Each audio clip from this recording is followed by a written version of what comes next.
오늘 함께 나눌 하나님의 말씀은 출애굽기 2장 11절에서 25절까지입니다.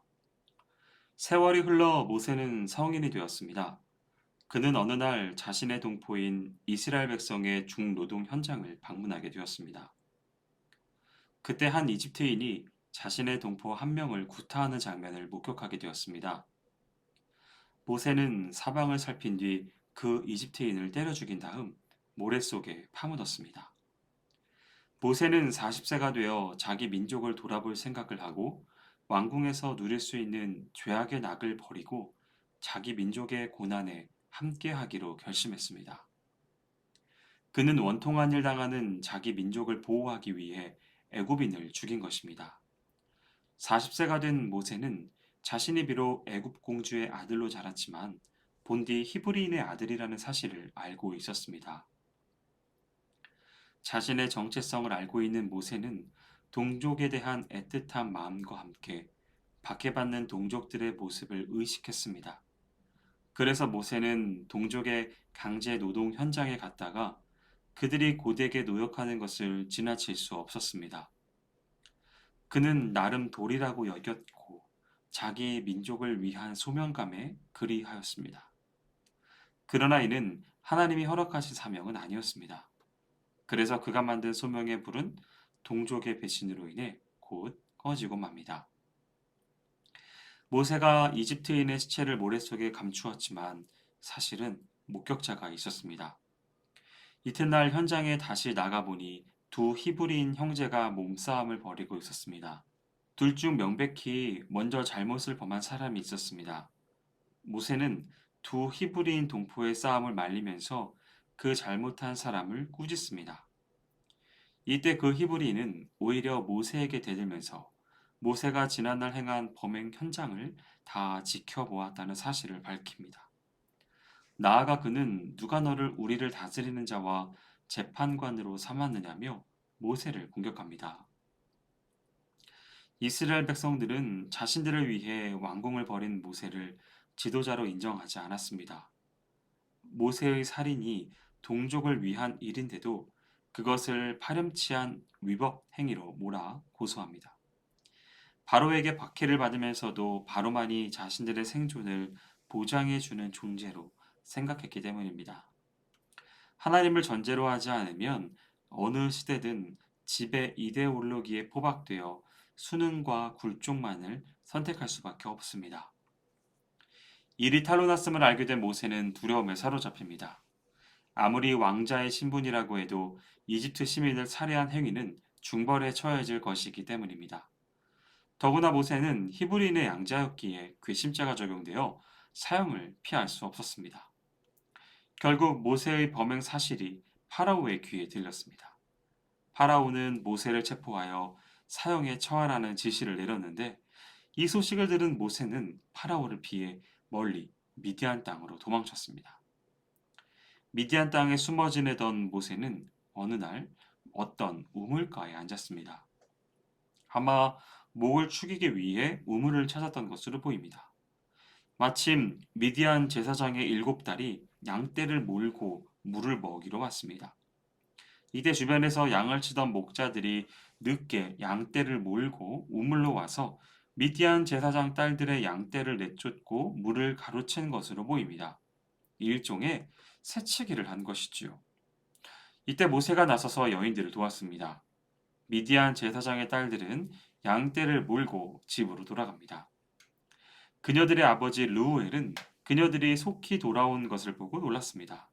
그 딸들은 아버지에게 한 애굽 사람이 목자들의 횡포로부터 자신들을 구해 주었다고 설명합니다. 그녀들은 모세를 이집트인으로 간주했습니다.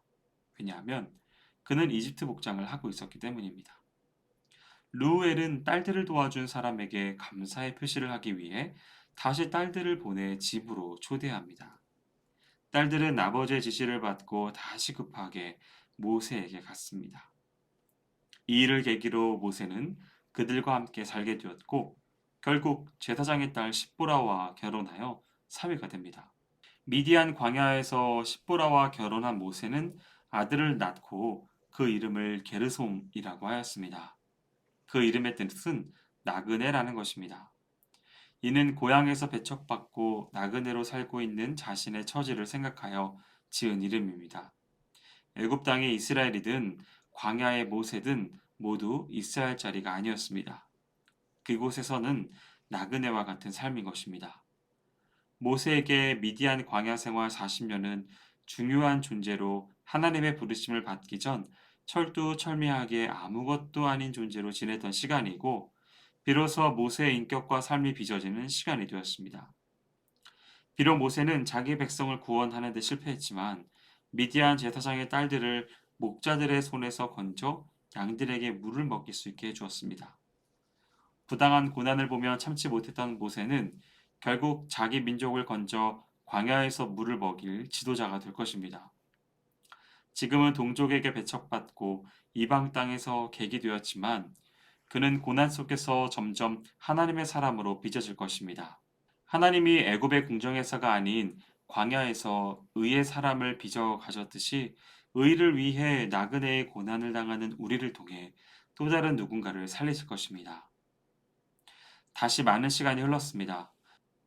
이집트 왕이 죽고 정권이 바뀌었지만 이스라엘 백성의 상황은 전혀 달라지지 않았습니다. 그들은 여전히 중노동에 시달렸으며 자신들의 형편을 하나님께 울부짖어 호소했습니다. 그 상황 속에서 하나님께서는 모든 것을 지켜보고 계셨습니다.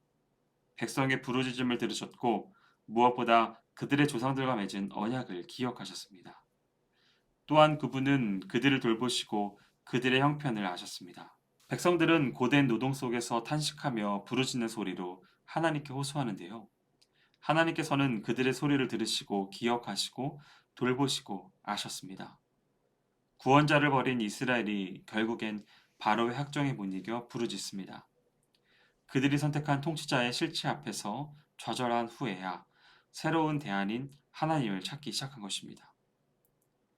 하나님은 그 부르짖음을 들으셨고 언약을 기억하셨습니다.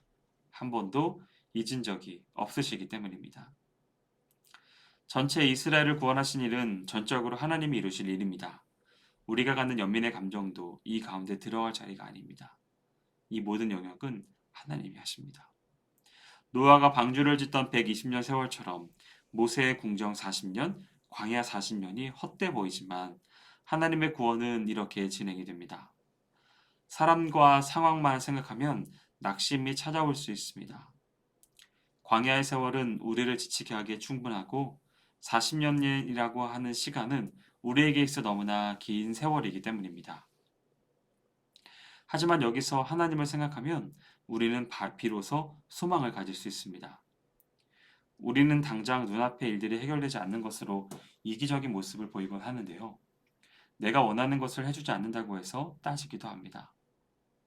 그러나 우리가 이 상황을 조금만 벗어날 수 있다면 우리는 약속의 말씀을 붙잡을 수 있습니다. 여러분, 눈앞에 보이는 상황 때문에 좌절하지 마시고 그것을 다른 사람에게로 향한 저주로 나아가는 실수를 피하시기 바랍니다. 약속의 말씀을 붙잡아 보시기 바랍니다. 오늘 모세와 이스라엘에게 일하신 하나님을 보시기 바랍니다. 그 하나님이 지금 저와 여러분의 상황 가운데 들어오셔서 모든 것을 해결하실 것입니다. 우리가 스스로의 문제를 해결하기 위해 비난하거나 조정하거나 질책하는 모습으로 나아간다면, 그리고 그것을 이루기 위해 이기적인 모습으로 나아가 다른 사람을 힘들게 한다면, 이는 결국 모세가 동족을 위해 이집트인을 살해한 것에서 나오는 어려움과 같은 결말로 나아가게 되는 것입니다.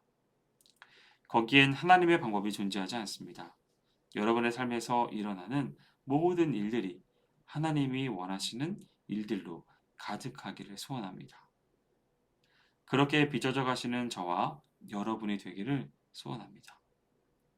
그 안에서 우리의 신음을 절대 외면하지 않으시고 지금도 듣고 계시고 일하시며 함께 하시는 하나님의 인도함 가운데 평안이 넘치는 귀한 삶이 되시기를 주님의 이름으로 축원드립니다. 기도하겠습니다. 전능하신 하나님, 우리를 언제나 보호하여 주시고 눈동자와 같이 지켜 보호하심에 감사드립니다. 이 주님의 보호하심을 힘입어 기쁘게 살아갈 수 있도록 도와주시고 그 모든 순간순간들 하나들 속에서 주님을 더욱더 생각할 수 있는 귀한 사람들 될 수 있도록 인도하여 주옵소서. 함께 하실 주님을 기대하오며 모든 말씀 예수님의 이름으로 기도합니다. 아멘.